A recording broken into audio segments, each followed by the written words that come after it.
বন্ধুরা, কালকে দুটো আমি সোলেমান কাগজি এনেছি। এই যে গমঠোঁটের চটিয়াল, এখানে একটা আর একটা ওই যে খাচ্ছে। তো কালকে রাত 10টা বেজে গেছে নিয়ে আসতে আসতে, যার জন্য আর কোনো ভিডিও করা হয়নি, নাহলে কালকেই আমি দেখাতাম এটা। আর এখন বাজে সন্ধ্যে 7:30। আজকে বনগার দিকে কাজ ছিল আমার, যার জন্য কাউকে খেতে দেওয়া হয়নি। এখন একটু খেতে দিলাম। তো এখন খাওয়ার সাথে আমি চুনসুরকি আর ডিমের খোলটা দিয়েছি গুঁড়ো করে, আর একটু চুনসুরকি দিতে হবে, ওগুলোই বেশি খেয়ে নিয়েছে। তো আমার কাটলালের একটা ডিম আগের দিন দেখলাম যে ফুটো হয়ে গেছে, কি করে হলো জানি না, অন্য পায়রা করলো কি না।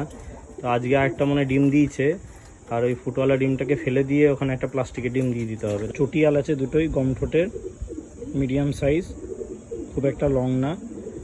শরীরটা অনেকটাই ভাঙা আছে, এখন জোর দেব না, মোটামুটি ওদের 1 মাস আমি বসিয়ে রাখবো।